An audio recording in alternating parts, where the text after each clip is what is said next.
For this week's video, I wanted to share a quick story of something that happened to one of my clients in hopes of providing an example for why it is so important to choose wisely when you're choosing a mortgage representative who's going to do your mortgage when purchasing a home. I sat down with a couple who had plans to move. They had a house that they were planning to sell and they wanted to purchase a new home, and they weren't sure if they needed to sell the current home in order to get approved for a new loan. So I had told them to reach out to a mortgage representative. I had provided my mortgage representative.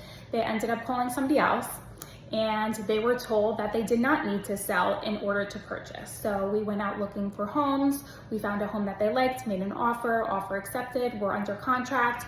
We ended up putting their home on the market, got under contract on their home, and there was about a month in between when they would close on their new home and the old home, which was fine because they were told that they didn't need to sell the old home in order to purchase the new home. The week of closing on the new home, we were following up with the lender about the mortgage commitment because it was due and we still had not received anything.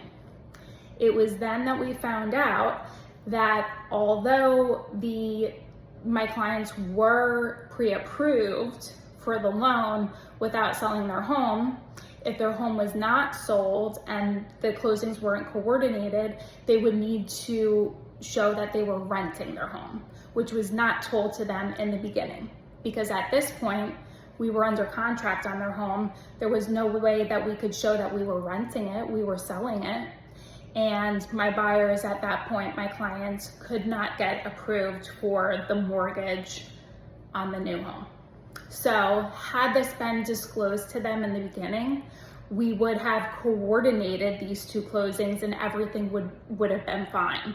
But for some reason, and I'm not sure if it wasn't discussed or there wasn't an understanding, but their mortgage representative did not tell them this very small but important fact that if the closings were not coordinated, they would need to show that they were renting their home in order to get approved for the mortgage. So hopefully this helps. You may not want to go with the mortgage representative that your agent recommends, but go with somebody who's recommended to you by somebody, a friend or a family member who's used that person. Your real estate agent may not recommend the person who's going to be the cheapest or give the lowest rates, but that's not always what's most important. What's most important is to find somebody who's going to give you all the details, that knows what they're doing, and can really get you your home, get you closed. Hopefully this helps. If you have any questions, you can always reach out, send me a message, or my email address is steph.geist@gmail.com.